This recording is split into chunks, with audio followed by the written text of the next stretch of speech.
Hello student, Adya Prasad Kashi Prasad college of education के YouTube channel पर आपका स्वागत है। आज आप विज्ञान वीडियो की क्लास में पृथ्वी और आकाश के तीसरे पार्ट को पढ़ेंगे। दूसरे पार्ट में हमने आपको ग्रह के बारे में विस्तृत जानकारी प्रदान की। आज हम उपस्थित हैं उसके आगे का पार्ट लेकर के। बच्चों, जैसे आपका ग्रह, उपग्रह आदि सौर परिवार के क्या हैं, अंग हैं, वैसे ही कुछ विशिष्ट संरचनाएं वायुमंडल में या हमारे इस ब्रह्मांड में उपस्थित हैं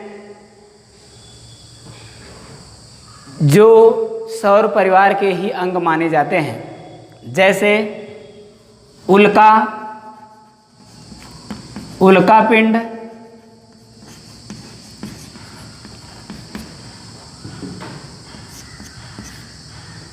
धूमकेतु,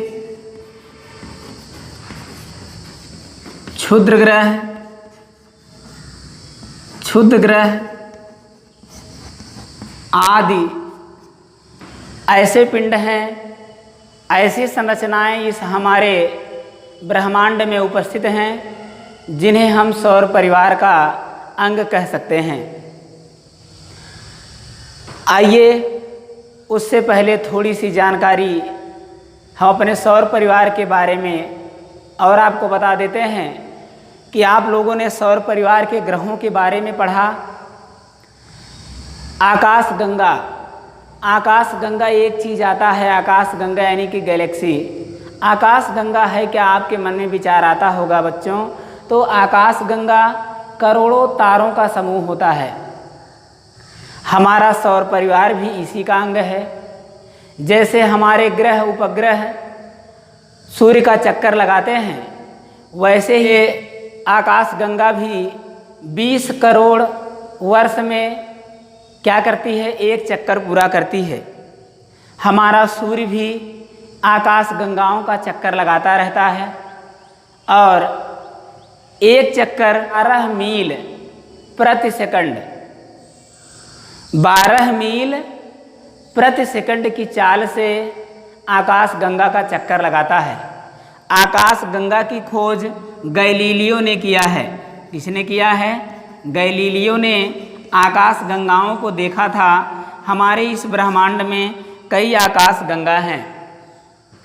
तो आकाश गंगाओं में कुछ विशेष आकृति प्रदान करने वाली जो संरचना हमें ब्रह्मांड में दिखाई देती है, कुछ ऐसे तारों का समूह, कुछ तारों का समूह जो एक विशेष आकृति उत्पन्न करता है, एक विशेष आकृति बनाता है, उन्हें हम तारामंडल कहते हैं। जैसे आप लोगों ने सप्तर्षि तारामंडल का नाम सुना होगा। किस तारामंडल का नाम? सप्तर्षि तारामंडल का नाम आप लोगों ने सुना होगा। अब हम चलते हैं उन मुख्य बिंदुओं पर जिस पर आज हमको चर्चा करनी है, वह है उल्का। पहला क्या है? उल्का। उल्का होता क्या है बच्चों? उल्का जो है वह पत्थर के या लोहे के छोटे छोटे कण हमारे इस ब्रह्मांड में उपस्थित हैं जो सूर्य का चक्कर लगाते रहते हैं और कभी कभी वह चक्कर लगाते लगाते हमारे पृथ्वी के वायुमंडल में आ जाते हैं। कहाँ आ जाते हैं? पृथ्वी के वायुमंडल में आ जाते हैं। और आप जानते हैं कि जब पृथ्वी के वायुमंडल में आते हैं, कोई भी चीज़ जलती कैसे है? जब तक वह ऑक्सीजन की उपस्थिति में ना हो तब तक वह जलती नहीं है ना। तो पृथ्वी के वायुमंडल में आने पर रगड़ से वह क्या होती है? जल उठती है ना। उसे हम क्या कहते हैं? उल्का कहते हैं। क्या कहते हैं? उल्का कहते हैं। बच्चों, रात्रि में आप लोगों ने देखा होगा कि कुछ जलती हुई चीज़ आसमान से ज़मीन की तरफ आती है, तो वही क्या है? उल्का है। ठीक। और जब कभी कभी यह उल्का संपूर्ण रूप से जल नहीं पाती है, उसका थोड़ा सा पार्ट या कुछ पार्ट हमारी पृथ्वी पर गिर पड़ता है, उसे ही हम उस क्या कहते हैं? उल्का पिंड कहते हैं। क्या कहते हैं? उल्का पिंड कहते हैं। उल्का पिंड कहते हैं।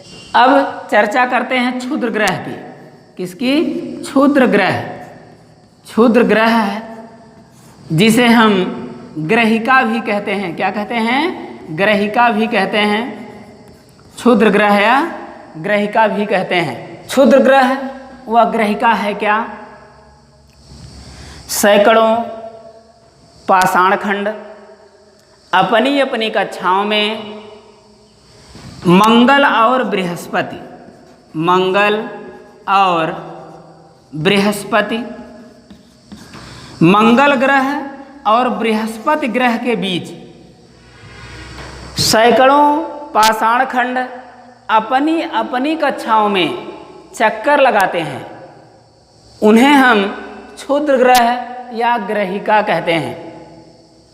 सबसे बड़ी ग्रहिका या सबसे बड़ा क्षुद्र ग्रह सिरिस है, जिसका व्यास 955 किलोमीटर आंका गया है, जिसकी खोज पियाजी नामक वैज्ञानिक ने किया था। पियाजी नामक वैज्ञानिक ने किया था। और एक ग्रह पल्लास है। कौन सा? वो एक क्षुद्र ग्रह पल्लास, जिसका व्यास 520 किलोमीटर है। और एक ग्रह जूनो, एक क्षुद्र ग्रह जूनो की खोज की गई है, जिसका व्यास 240 किलोमीटर आंका गया है। अब तक खगोल शास्त्रियों द्वारा लगभग 2000 क्षुद्र ग्रह की खोज की जा चुकी है। और ये ग्रह भी ये क्षुद्र ग्रह भी सूर्य का चक्कर लगाते हैं। और यह 3.27 वर्ष से 6.9 वर्ष के मध्य सूर्य का एक चक्कर लगाते हैं। बच्चों, ध्रुव तारा आप लोगों ने सुना होगा। ध्रुव तारा पृथ्वी से 640 प्रकाश वर्ष दूर है। धूमकेतु, धूमकेतु, धूमकेतु क्या है बच्चों? अन्य आकाशीय पिंडों की तरह है, यह भी एक आकाशीय पिंड है। यानी कि जो धूमकेतु हैं ये भी आकाशीय पिंड हैं। इनका परिक्रमण पथ बहुत लंबा होता है। ये सूर्य का चक्कर लगाने में काफ़ी समय ले लेते हैं। खगोल शास्त्रियों का मानना है कि 4 से 100 वर्ष के मध्य धूमकेतु सूर्य का चक्कर लगाते हैं। ये जब सूर्य के पास पहुंचते हैं तो वाष्पित हो जाते हैं। इनके कण जो होते हैं वाष्पित हो जाते हैं। सौर झंझा के दबाव के कारण ये सूर्य के विपरीत दिशा में विकर्षित होकर के पुच्छल यानी कि इनकी पूंछ का निर्माण होता है। इनकी पूंछ का निर्माण सौर झंझा के दबाव के कारण सूर्य के दिशा के विपरीत दिशा में विकर्षण के कारण पूंछ का निर्माण होता है। और इनकी जो पूंछ होती है 20 करोड़ किलोमीटर तक 20 करोड़ किलोमीटर तक लंबी हो सकती है। 20 करोड़ किलोमीटर तक क्या हो सकती है? लंबी हो सकती है।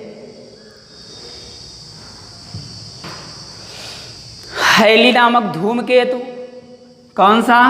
हैली नामक धूमकेतु 76 वर्ष में एक चक्कर सूर्य का पूरा करता है, इसीलिए यह 76 वर्ष बाद दिखाई पड़ता है। अब आगे आपका जो टॉपिक है वह है छाया का बनना। क्या है? छाया का बनना। आप लोग छाया के बारे में तो जानते ही होंगे कि छाया कैसे बनती है। छाया कोई प्रकाश स्रोत ले लीजिए बच्चों। ये मान लीजिए आपका ये प्रकाश स्रोत है। यहाँ से प्रकाश की किरणें निकल रही हैं। इसके मध्य में आप क्या रख दीजिए? कोई एक पिंड रख दीजिए। तो इसकी जो छाया है वह आपके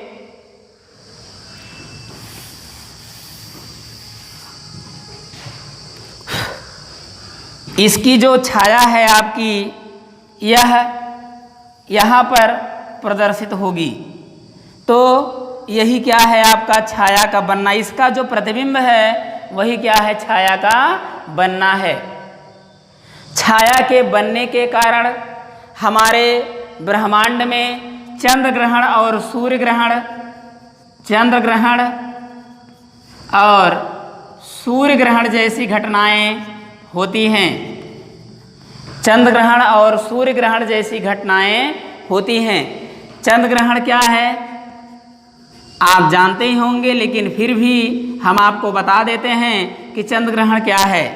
आप जानते हैं कि सभी ग्रह सूर्य का चक्कर लगाते हैं, सभी उपग्रह ग्रहों का चक्कर लगाते हैं। हमारी पृथ्वी भी ग्रह है। क्या है हमारी ये पृथ्वी क्या है ग्रह है। और ये आपका मान लीजिए ये आपका सूर्य है, क्या है सूर्य है। और ये आपका मून है, क्या है मून है।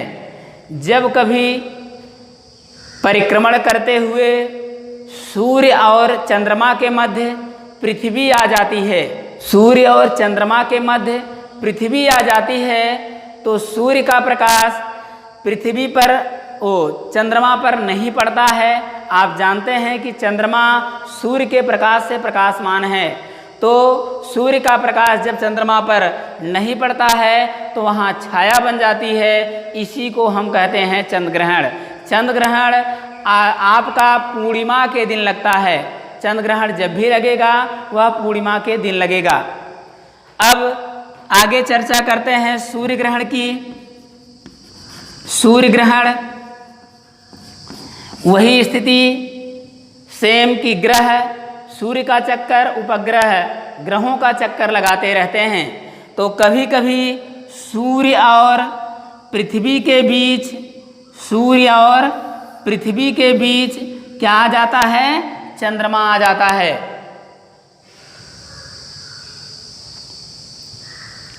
सूर्य और पृथ्वी के बीच, सूर्य और पृथ्वी के बीच चंद्रमा आ जाता है।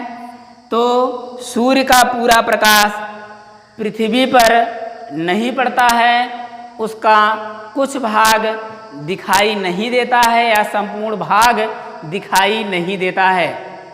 जब कुछ भाग नहीं दिखाई देता है तो उसे आंशिक सूर्य ग्रहण कहते हैं। जब पूरा भाग नहीं दिखाई देता है तो उसे पूर्ण चंद्र ग्रहण कहते हैं, पूर्ण सूर्य ग्रहण कहते हैं। वही हाल आंशिक चंद्र ग्रहण और आंशिक सूर्य पूर्ण चंद्र ग्रहण में भी होता है। जब पूरा भाग दिखाई देगा तो वह पूर्ण कहलाएगा। जब कुछ भाग शेष रह जाएगा, कम मतलब कुछ भाग दिखाई देगा कुछ भाग नहीं दिखाई देगा, तो वह आपका क्या होगा आंशिक चंद्र ग्रहण या सूर्य ग्रहण होगा। तो सूर्य ग्रहण आपका अमावस्या के दिन लगता है, चंद्र ग्रहण आपका पूर्णिमा के दिन लगता है। आज के वीडियो में इतना ही। लाइक और शेयर करना न भूलें। अगले वीडियो में हम आपके दूसरे चैप्टर को लेकर के उपस्थित होंगे। तब तक के लिए दैट्स ऑल। मिलते हैं अगले वीडियो में।